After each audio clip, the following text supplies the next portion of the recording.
जय मां किचकेश्वरी। मोर सबू भाई भौणी मां मौसी मानंको मोर नमस्कार। माननीय राष्ट्रपति द्रौपदी मुर्मू जी, राज्यपाल श्री हरिबाबू जी, यहां के लोकप्रिय मुख्यमंत्री मोहन चरण मांझी जी, उप मुख्यमंत्री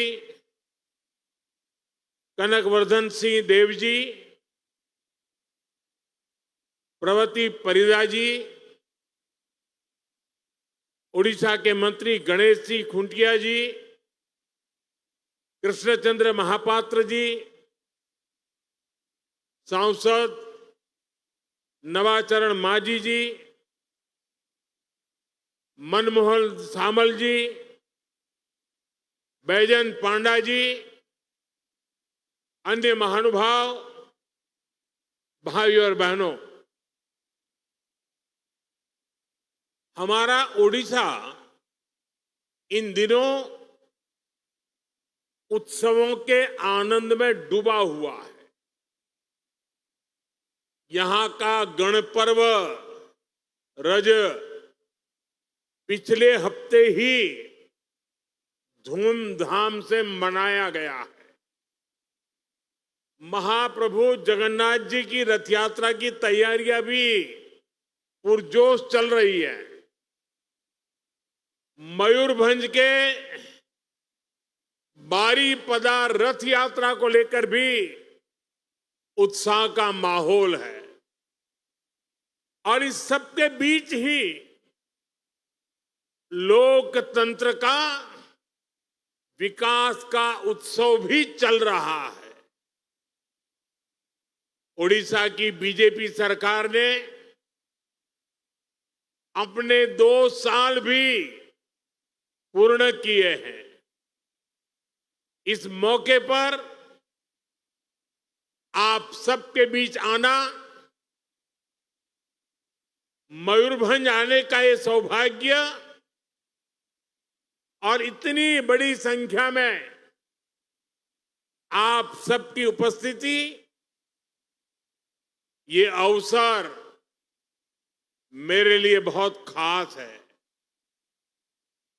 आपका अपनापन मुझे बार बार यहां खींच लाता है। मैं आप सभी का हृदय से बहुत बहुत अभिनंदन करता हूं और ओडिशा की जनता को डबल इंजन सरकार में विकास यात्रा की भी बधाई देता हूं, शुभकामनाएं देता हूं। साथ ही इस अवसर पर मैं पंडित रघुनाथ मुर्मू जी, डॉक्टर दमयंती बेसरा जी और श्री चरण हेम्ब्रम जी जैसी महान विभूतियों को भी नमन करता हूं। रघुनाथ मुर्मू जी ने संथाली भाषा के लिए ओल्ड चिकी लिपि का निर्माण किया था। हमारी सरकार ने संथाली भाषा में भारत के संविधान को प्रस्तुत किया है। ओडिशा की संतानों को पद्म सम्मान देकर सम्मानित किया है। पिछले 2 वर्षों में उड़ीसा सरकार भी इन सभी विभूतियों के सपनों को पूरा करने में दिन रात पुरुषार्थ कर रही है। साथियों, आज का ये अवसर इसलिए भी विशेष है क्योंकि मयूरभंज की धरती पर पली बड़ी उड़ीसा की बेटी माननीय राष्ट्रपति जी हमारे बीच उपस्थित है। आज उनका जन्मदिन भी है।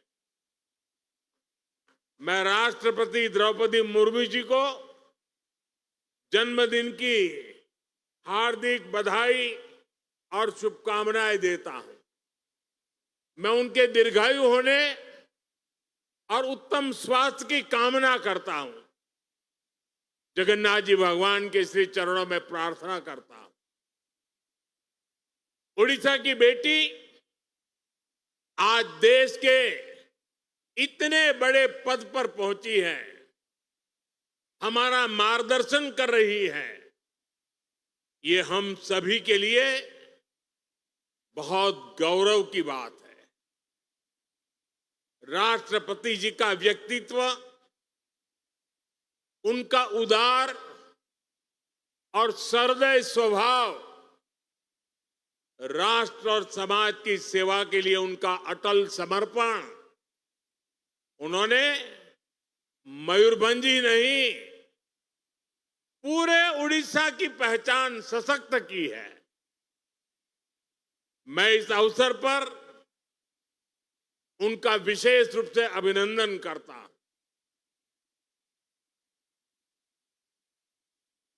साथियों, ये कार्यक्रम जब बना तो इसमें मूल कारण तो लॉजिस्टिक था। लंबे अरसे से यहां आने के लिए चर्चा चल रही थी, लेकिन कोई तालमेल नहीं बैठता था। 21 जून को अंतर्राष्ट्रीय योगा दिवस कोलकाता में तय हुआ, तो फिर मैंने कहा अच्छा है, आज बंग दिवस भी है, तो क्यों न मैं सुबह मयूरभंज होकर के शाम को फिर कोलकाता के कार्यक्रम में जाऊं। और इसके कारण ये 20 जून तय हुई। लेकिन कुछ चीजें ऐसी होती हैं जिसकी मंगल कामनाएं ईश्वर अधीन होती है, और इसलिए आज एक शुभ मंगल हो गया कि राष्ट्रपति जी का जन्मदिन भी मुझे आज उनके गांव में जाकर के उनको शुभकामनाएं देने का अवसर मिला। साथियों, आज मैं राष्ट्रपति जी के साथ पहाड़पुर भी गया था। मैं इस क्षेत्र के बच्चों के लिए उनके द्वारा बनाए गए स्कूल भी गया। बच्चों के साथ कुछ यादगार समय बिताने का अवसर मुझे मिला। मैं देख रहा था बच्चों के चेहरों की चमक, राष्ट्रपति जी की उपस्थिति और आत्मीयता। वहां मुझे ऐसा कुछ भी नहीं लगा किसी बच्चे को यह लगा हो कि राष्ट्रपति जी आई है। हर बच्चे को लगता था उनकी मां आई है।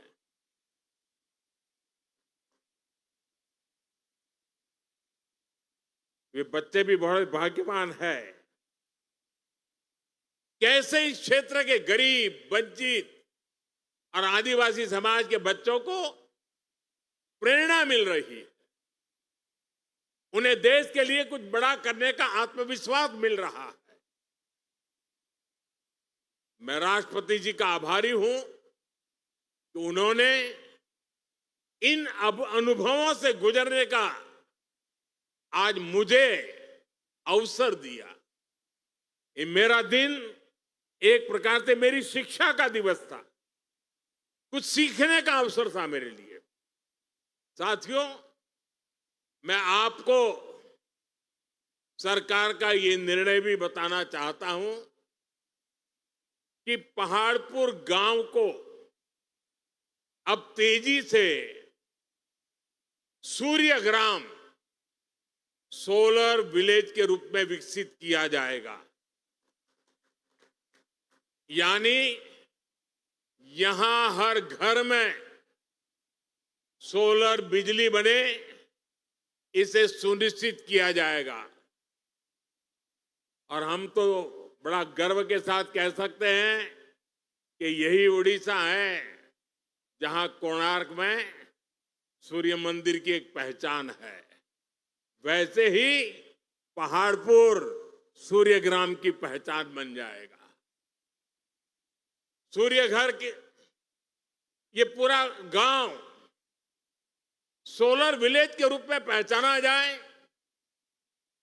इस दिशा में काम तुरंत शुरू हो, ऐसी मेरा प्रयास रहेगा। इस अभियान से पहाड़पुर के लोगों को मुफ्त सोलर बिजली भी मिलेगी और ज्यादा बिजली होगी, वो उनकी आय भी बढ़ाएगी। साथियों, उड़ीसा में डबल इंजन सरकार के 2 साल कई मायनों में ऐतिहासिक रहे। मुख्यमंत्री मोहन चरण मांझी जी के नेतृत्व में आज उड़ीसा तेज गति से विकास के रास्ते पर आगे बढ़ रहा है। आज यहां गरीब कल्याण की योजनाओं से सामान्य मानवी का जीवन बदल रहा है। उड़ीसा में आर्थिक गतिविधियां, निवेश और उद्योगों को आकर्षित करने का सामर्थ्य आज नजर आ रहा है। यहां रोजगार के नए अवसरों के लिए तेजी से काम हो रहा है। साथियों, केंद्र सरकार का विजन है पूर्वी भारत के विकास से भारत का विकास। इसलिए हम पूर्वोदय की नीति पर काम कर रहे हैं। जिस पूर्वी भारत को कांग्रेस के दौर में पिछड़ेपन का पर्याय बना दिया गया था, आज वो प्रगति का प्रवेश द्वार बन रहा है। आज ओडिशा खुद इस बदलाव का साक्षी बन रहा है। साथियों, ओडिशा के पास समुद्र है, खनिज संपदा है, कृषि की शक्ति है और सबसे सामर्थ्यवान यहां युवा प्रतिभा है। इस सामर्थ्य का पूरा उपयोग करने के लिए हम मिलकर काम कर रहे हैं। इसलिए आज ओडिशा में रेलवे इंफ्रास्ट्रक्चर में रिकॉर्ड निवेश हो रहा है।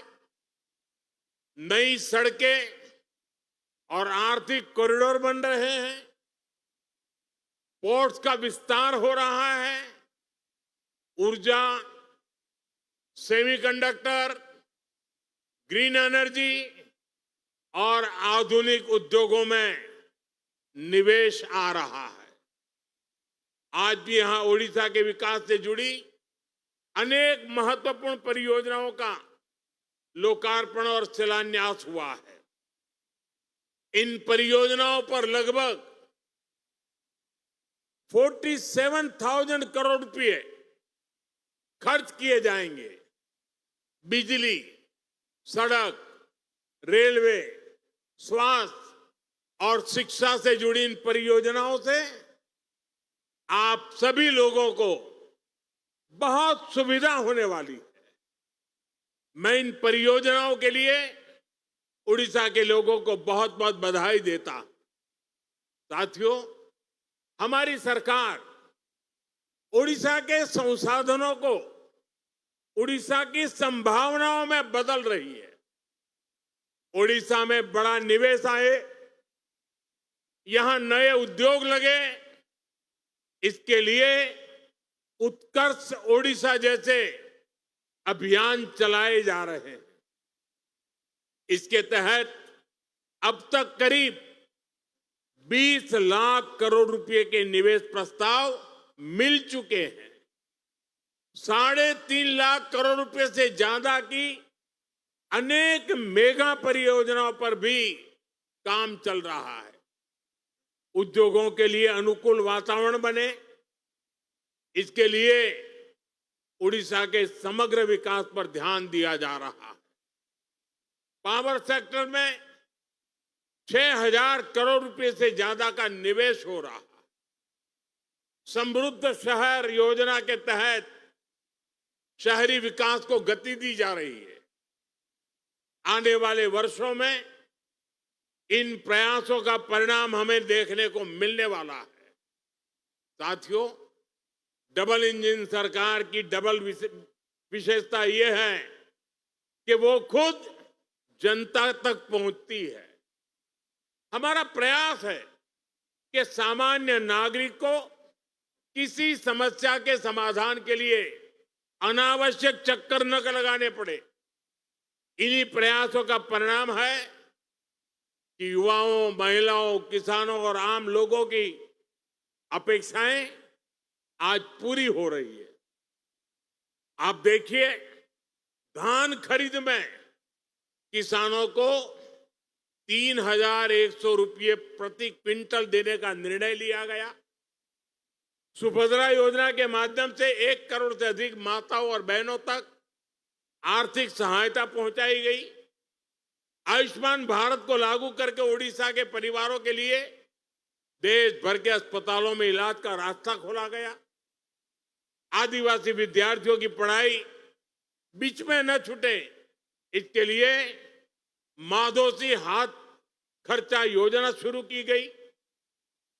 महाप्रभु श्री जगन्नाथ जी के भक्तों की भावनाओं का सम्मान करते हुए श्री मंदिर के श्रद्धालुओं के लिए सारे द्वार खोल दिए गए, चारों चार द्वार खोल दिए गए। डबल इंजन की ताकत मिलने से आज यहां चारों दिशाओं में विकास सुनिश्चित हो रहा है। साथियों, यहां बीते दिनों स्वच्छता को लेकर जो विशेष अभियान चला है, उसकी भी मुझे जानकारी मिली है और मैं देख रहा था सोशल मीडिया में तो सफाई अभियान छाया हुआ है।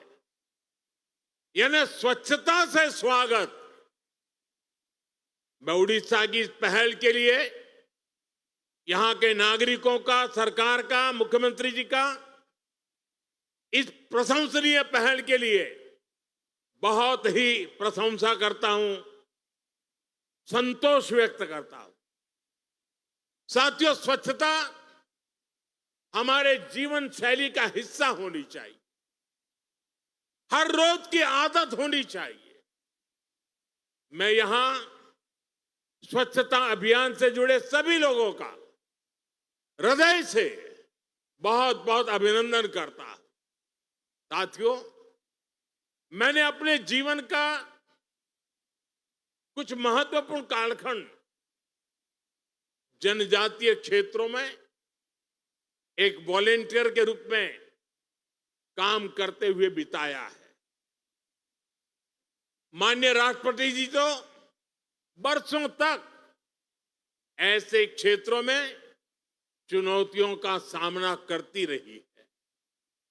आप और हम जानते हैं कि जनजातीय क्षेत्रों में जीवन की सुविधाएं आसानी से नहीं पहुंचती थी। इसलिए हमारी सरकार ने जनजातीय विकास को बहुत प्राथमिकता दी। हमने ऐसे इलाकों को सुविधाओं से जोड़ने के लिए धरती आबा जनजातीय ग्राम उत्कर्ष अभियान शुरू किया। इसके तहत स्वास्थ्य, शिक्षा, सड़क, आवास से जुड़े विभाग मिलकर के सर्वांगीण विकास के लिए काम कर रहे हैं, ताकि वहां रहने वाले लोगों की कठिनाइयां दूर हो सके। इसी तरह पीएम जनमन अभियान तो राष्ट्रपति जी के साथ हुई चर्चाओं का, उनके मार्गदर्शन का ही परिणाम है। ये विशेष रूप से देश के ऐसे जनजातीय समूहों के लिए हैं जो जनजातीय समुदाय में भी सबसे पीछे रह गए हैं। ऐसे जनजातीय समुदायों तक अब सरकार स्वयं चलकर उनके गांव, उनके दरवाजे तक पहुंच रही है।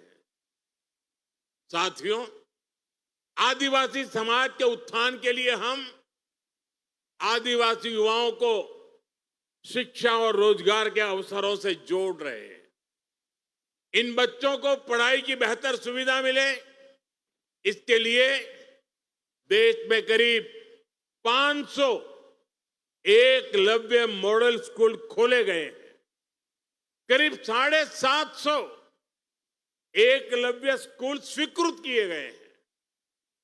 प्री मैट्रिक और पोस्ट मैट्रिक लेवल पर 1.5 करोड़ से अधिक आदिवासी बच्चों को सैकड़ों करोड़ रुपए की स्कॉलरशिप दी गई है। मुझे ये बताते हुए भी खुशी है कि हम मयूरभंज में एक और नवोदय विद्यालय बनाने के लिए भी स्वीकृति दे दी गई है। साथियों, दूर दराज इलाकों में रहने के कारण जनजातीय समाज स्वास्थ्य से जुड़ी कठिनाइयों का भी शिकार रहा। सिकल सेल एनीमिया जैसी बीमारियां एक बहुत बड़ी चुनौती रही है। हमने इनके खिलाफ देश भर में अभियान चलाया। 4 करोड़ से ज्यादा हेल्थ कार्ड बांटे। मुफ्त इलाज के लिए करोड़ों आदिवासी लाभार्थियों को आयुष्मान कार्ड दिए। जल जीवन मिशन के तहत घर घर साफ पानी पहुंचाया जा रहा है। इन प्रयासों का परिणाम आज हमें दिख रहा है। आदिवासी समाज दशकों पुरानी कठिनाइयों से बाहर आ रहा है और विकास की मुख्य धारा का हिस्सा बन रहा है। साथियों, आने वाले समय में हमारे सामने 2 महत्वपूर्ण पड़ाव है। 2036 में उड़ीसा के गठन के 100 वर्ष पूरे होंगे और 2047 में भारत की स्वतंत्रता के 100 वर्ष पूरे होने वाले। यानी उड़ीसा और देश का लक्ष्य एक ही दिशा में है। उड़ीसा की अर्थव्यवस्था मजबूत होगी तो भारत मजबूत होगा। मुझे उड़ीसा के सामर्थ्य पर भरोसा है। हमें मिलकर उड़ीसा को विकास की बुलंदियों पर पहुंचाना है। साथियों, कल 21 जून को अंतर्राष्ट्रीय योग दिवस भी मनाया जाना है।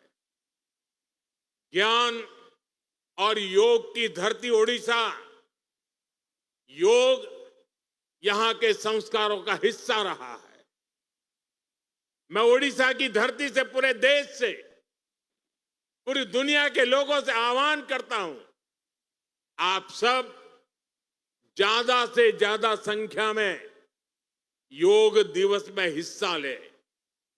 मैं एक बार फिर आप सभी को आज के अवसर और विकास परियोजनाओं की बहुत बहुत बधाई देता हूं। मैं माननीय राष्ट्रपति जी का विशेष रूप से आभार प्रकट करता हूं कि मुझे उनके साथ उनकी कर्मभूमि को देखने का मौका मिला।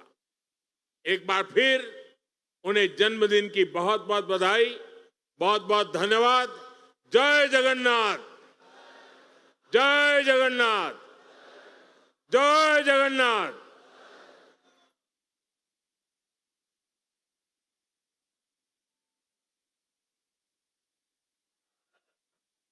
माननीय प्रधानमंत्री जी के